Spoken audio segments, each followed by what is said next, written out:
सामने आई खाकी की बेरहम सनक। मोहल्ले में जमकर भाजी लाठी, महिलाओं को भी नहीं बख्शा।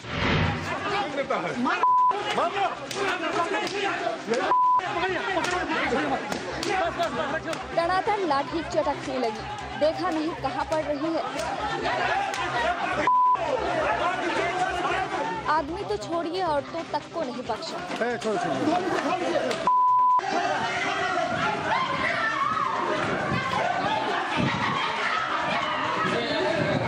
पुकार मची रही, लेकिन वर्दी वाले कहां सुनने वाले थे। दरभंगा के मब्बी टोले में पुलिसिया कहर से कोहराम मच गया। दौड़ा दौड़ा कर पुलिस वालों ने सबको पीटा। मामला जमीन विवाद का था, जिसमें एक पक्ष ने एक पुलिस वाले से बदसलूकी कर दी। इसके बाद तो पुलिस वालों का जो पारा चढ़ा कि दलबल लेकर टोले पर चढ़ गए। जो भी सामने दिख रहा था उसी पर लाठियां चटक रही थी। महिलाओं तक से कोई रहम नहीं की गई, मानो पुलिस के सिर पर खून ही सवार था। इस तस्वीर को देखकर कैसे कहें कि पुलिस जनता की रक्षक है। मामले को लाठी के जोर पर दबाने का ये पुराना ढर्रा है। जमशेदपुर के एक थाने में जमकर हुआ बवाल। गिरफ्तारी से भड़के परिजन थाने पर चढ़े।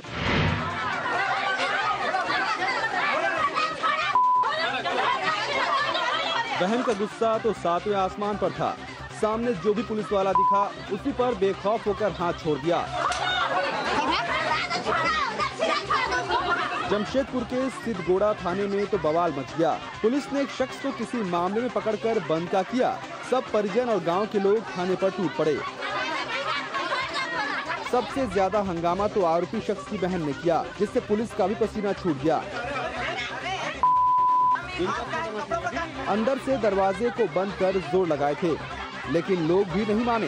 धकियाते धकियाते अंदर तक पहुंच गए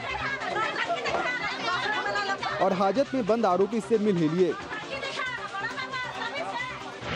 पुलिस के लिए मामला हाथ जलाने जैसा ही रहा। वो भी सकते में थे कि आखिर लोगों को समझाएं कैसे। मधेपुरा में कोसी नदी में सैर सपाटे के चक्कर में गई जान। नाव डूबने से 5 लोगों की गई जान। मधेपुरा के रामपुर के रहने वाले ये लोग फुलोद गांव में बाराती बनकर गए थे। शनिवार की सुबह करीब 10 लोग कोसी नदी के किनारे पड़ी एक नाव में सवार होकर सैर सपाटे पर निकल पड़े, लेकिन बीच नदी में बैलेंस बिगड़ने पर नाव पलट गई और ये लोग डूब गए। स्थानीय लोगों ने इनमें से कुछ लोगों को तो बचा लिया, पर 5 लोगों की मौत हो गई। बचे हुए लोगों में 4 की हालत गंभीर बनी हुई है। हादसा इसलिए हुआ क्योंकि नाव को चलाने वाला कोई ट्रेंड आदमी नहीं था। इन लोगों ने खुद की जान जोखिम में डाल दिया। इस हादसे से शादी के घर में मातम पसर गया है। मोहब्बत की खूनी सनक में रिश्तों का कत्ल। हाजीपुर में बाप और भाई की हत्या, बहन पर लगे आरोप। इनको मौत के घाट उतारने वाला कोई और नहीं बल्कि इनके अपने हैं। प्यार के पागलपन में एक लड़की ने खुद ही अपने घर की खुशियां उजाड़ ली। मालपुर गांव की रहने वाली खुशबू को पड़ोसी विजय से प्रेम हो गया। जब खुशबू के घर वालों को इसकी जानकारी मिली तो उन्होंने ऐतराज जताया। पिता और भाई को रोड़ा बनता देख उसने रिश्ते तक का ख्याल नहीं रखा और खतरनाक साजिश रच डाली। खुशबू पर आरोप है कि उसने पिता और भाई को खाने में जहर दे डाला, जिससे उनकी मौत हो गई। मां के बयान पर पुलिस ने लड़की को गिरफ्तार कर लिया है। सब्जी में रखवाई। तो क्यों दी थी जहर? क्या बोला था शांति देवी तुमको? कुछ नहीं बोली, सिर्फ हमको मिठाई खिलाया थी। शांति देवी कौन लगा तुमको? चाची।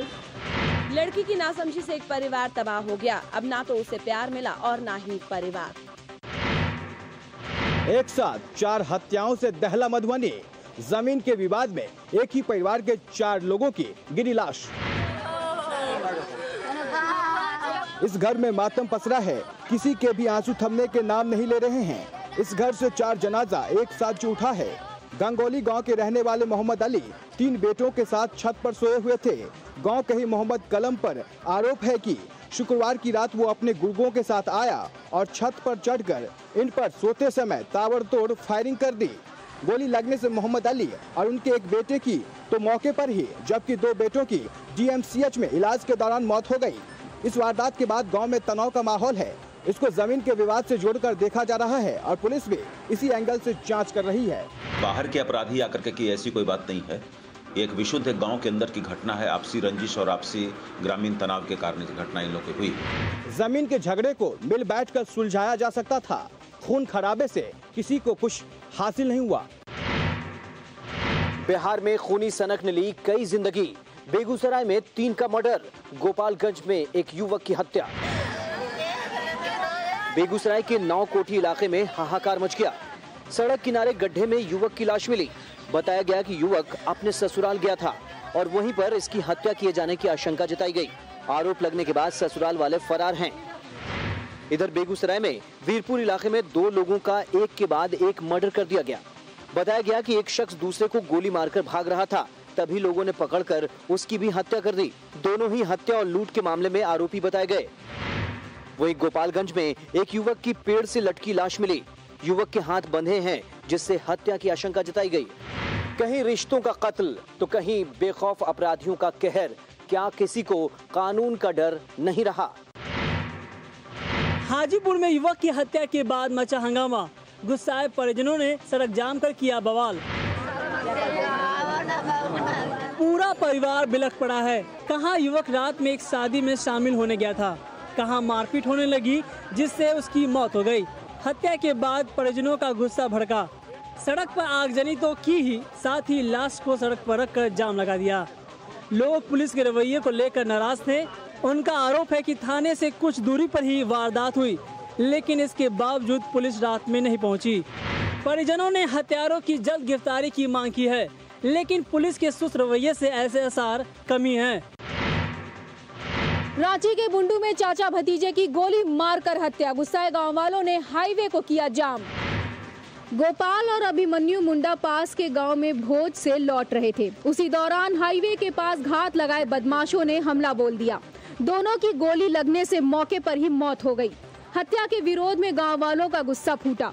लाश को रखकर गांव वालों ने कई घंटे तक NH-33 का रास्ता बंद कर दिया। इस जाम से गाड़ियों की लंबी कतार लग गई। बाद में पुलिस प्रशासन के दखल के बाद किसी तरह जाम खुला। हत्या के पीछे पैसों को बड़ी वजह बताई जा रही है। चाचा भतीजे को NH चौड़ीकरण में जमीन के बदले लाखों रुपए मिलने वाले थे। पटना में इंजीनियरिंग छात्र को किया अगवा, परिवार से मांगी लाखों की फिरौती। मधेपुरा का रहने वाला रावी पटना के सुल्तानगंज इलाके में लॉज में रहकर NIT में इंजीनियरिंग की पढ़ाई कर रहा है। 23 जून को लॉज से निकला और फिर वापस नहीं लौटा। इसके बाद उनके परिवार के पास मोबाइल पर कॉल आया और रावी को अगवा करने की बात कही गई। साथ ही 6 लाख की फिरौती मांगी गई। जब परिजन थाने में शिकायत लेकर गए तो वहां दोबारा फोन आया और फिरौती की रकम बढ़ाकर 20 लाख रुपए कर दी गई। पुलिस ने इस मामले में एक व्यक्ति को गिरफ्तार किया है, लेकिन रावी का अब तक कोई सुराग नहीं मिल पाया है। राजधानी पटना में अपहरण के मामले बढ़ गए हैं। एक सुलझता नहीं कि दूसरा सामने आ जाता है। पटना में बेखौफ चोरों ने शोरूम पर बोला धावा। लाखों के मोबाइल और लैपटॉप ले उड़े। पूरी दुकान साफ कर दी, छोड़ा तो सिर्फ खाली डिब्बे। सब मोबाइल निकालकर चोर चलते बने। राजापुर इलाके के इस मोबाइल शोरूम में चोर शटर तोड़कर घुसे और मोबाइल के साथ जो दूसरे लैपटॉप टैबलेट भी रखे थे उनको भी ले उड़े। बताया गया कि करीब 20 लाख रुपए के सामान पर चोरों ने हाथ साफ किया है। खबर मिलने पर पुलिस फॉरेंसिक एक्सपर्ट को लेकर मौके पर पहुंची, लेकिन चोरों का कुछ सुराग मिला नहीं। दावा जरूर किया कि जल्द ही चोरों को धर दबोच लिया जाएगा। राजधानी में जैसे चोरों को किसी का डर ही नहीं। बीच बाजार वारदात हो जाती है और पुलिस हाथ पर हाथ धरे बैठी रहती है।